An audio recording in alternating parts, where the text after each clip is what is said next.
Olá pessoal, tudo bem? Estamos iniciando, né, nossos temas aqui em nossos canais para tratar de assuntos do mundo jurídico, assuntos que dizem respeito ao interesse da sociedade, o mundo de um modo geral, não é isso? Então nós estamos com esse canal para iniciar essa atividade, não é, de proporcionar um diálogo, proporcionar um debate. E hoje nós vamos tratar de um tema que eu acho que é muito importante porque diz respeito a toda a nossa vida em sociedade, que são os contratos. Então, nós não podemos viver em sociedade sem a realização de contratos, não é isso? Afinal, a todo instante, a todo momento, nós estamos realizando, celebrando um contrato, às vezes até de forma tácita.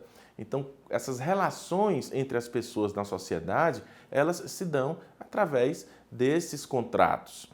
Enfim, e o tema que a gente vai abordar hoje sobre contratos deve se iniciar justamente pela questão dos princípios contratuais. Então, os princípios contratuais são a base, não é isso, da própria, eu não diria formação dos contratos, mas são a base da própria sustentação dos contratos na sociedade.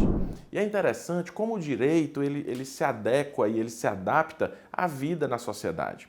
O direito ele vai evoluindo à medida que também a sociedade evolui. Com os contratos não poderia ser diferente. Então nós tivemos uma fase contratual inicial, vamos dizer assim, no Estado moderno, por assim dizer, é uma fase onde era um Estado liberal. E nesse Estado liberal, os princípios contratuais também eram chamados, né, e ainda hoje são, dos princípios liberais dos contratos.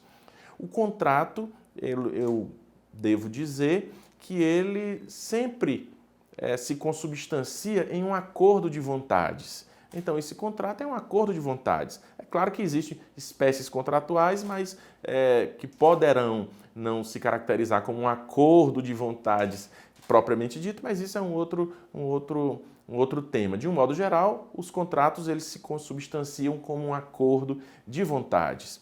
E os princípios liberais dos contratos, nós temos aquele que existem e que ainda hoje, é claro, aplicado, que é o primeiro deles, a autonomia da vontade. As partes são livres para contratarem. Elas podem contratarem livremente e celebrarem os contratos. Esse é o princípio da autonomia da vontade. Ao lado deste princípio da autonomia da vontade, nós temos também, como um princípio liberal, aquele que diz que os contratos devem ser cumpridos. Os contratos é a força obrigatória dos contratos. Se você celebrou um contrato, você precisa cumprir este contrato efetivamente. E um terceiro princípio liberal é aquele que trata da relatividade dos contratos. Ou seja, os contratos eles são relativos, ou eles têm força relacionadas às pessoas que celebraram aquele contrato.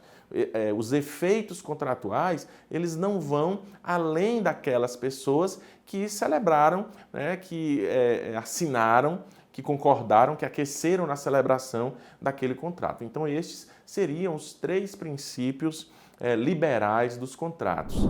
E isso, ao longo da história, ao longo da evolução do Estado, houve a necessidade de se fazer uma adaptação desses contratos. Ou melhor, e com isso, né, novos princípios foram surgindo, adequando-se aos princípios liberais, adequando-os à sociedade, à evolução da sociedade. Então, se nós tínhamos esses princípios liberais, autonomia da vontade, força obrigatória dos contratos, relatividade dos contratos, nós, no Estado social, nós passamos a ter os princípios sociais dos contratos. E o que é que são os princípios sociais do contrato? Os princípios, ou quais são os princípios sociais dos contratos? Aí nós temos, da mesma forma, aquele que traz a boa-fé objetiva. É um princípio básico, não é? Já um princípio social, nós temos o princípio da função social do contrato e nós temos também o princípio da equivalência material das obrigações. A boa-fé objetiva, que aí é um outro princípio, que é um princípio social do contrato, ele vai estabelecer que as partes têm que celebrar aquele contrato, as partes têm que executar os contratos, após, inclusive, a execução dos contratos, as partes elas têm que agir sempre com boa-fé. O princípio da boa-fé é um princípio basilar das relações sociais, é um princípio basilar do próprio direito civil brasileiro. E nós, ao lado desse princípio da boa-fé, nós temos o da equivalência material das obrigações, que é aquele princípio que estabelece que os contratos, no momento da sua celebração, ele foi celebrado numa situação em que estabelecia prestações recíprocas para as partes. E essas prestações, elas precisam se manter de uma forma material falando, né? Elas precisam se manter equivalentes durante toda a execução do contrato. Ou seja, quando por alguma razão houver alguma alteração, houver um desequilíbrio naquele contrato e uma das partes ou uma das prestações contratuais se torna excessivamente onerosa, se torna de difícil cumprimento para outra parte que celebrou, se aquela situação nova existisse no momento da celebração do contrato, a parte ela não teria assinado, ela não teria concordado naquele contrato, então nesse caso há a possibilidade de se fazer uma revisão no contrato para manter-se a equivalência material nas prestações, ou equivalência material nas obrigações. Então aí nós estamos diante desse princípio da equivalência material. E nós temos, né, o princípio da função social dos contratos, e que eu reputo, né, como o principal princípio. Por quê? Porque todo contrato ele cumpre uma função social, ou deveria cumprir uma função social. No nosso ordenamento, no Código Civil de 2002, ele foi inserido, né, pela primeira vez como um princípio, inserido de forma expressa. Está lá no artigo 421 do Código Civil, que diz que os contratos eles são celebrados nos limites da sua função social. Esse artigo, ele inclusive já foi alterado recentemente, em 2019, houve uma alteração, porque ele dizia que os contratos eram celebrados em razão e nos limites da sua função social. Foi excluída a palavra razão do artigo 421, mas no meu modo de ver, não houve uma alteração, não é, substancial que diminuísse a força desse princípio da função social. Então, é um reconhecimento do legislador, adequando inclusive a função social da Constituição de 88, ao reconhecer, né, que todo contrato tem uma função social. E é claro que tem, até porque através dos contratos é que as relações sociais elas se concretizam. É uma compra e venda, qualquer outro negócio jurídico que se realiza, aquilo cumpre uma função social.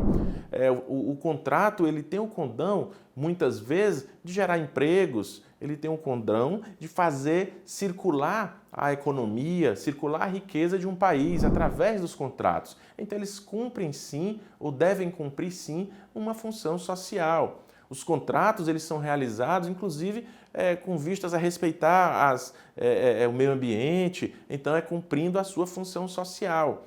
Então, esse princípio da função social, ele se reveste de uma importância muito grande. E sempre que esse contrato, ou qualquer que seja ele, desrespeita esse princípio, então esse contrato ele deverá ou ele poderá ser objeto de discussão. Não é isso? Ele pode ser objeto de discussão, inclusive de nulidade, porque o princípio ele precisa se concretizar em toda a sua inteireza, o princípio da função social. Então, todos os contratos eles cumprem esse princípio da função social. Então, assim a gente tem, né, celebrado, ou melhor dizendo, assim a gente tem os 3 princípios sociais dos contratos, né? A boa-fé objetiva, não é isso? nós temos a equivalência material das obrigações e nós temos também a função social dos contratos. É claro que cada um desses princípios demandaria, não é, mais uma exposição explicativa sobre cada um deles individualmente, mas isso fica para uma outra oportunidade. Então, já peço que me deem o feedback, mandem sugestões, façam questionamentos para que a gente possa continuar com o nosso quadro aqui, para que a gente possa convidar outros colegas também para debaterem, e a gente pode debater sobre diversos temas, não só jurídicos, mas temas também que envolvem a sociedade de um modo geral.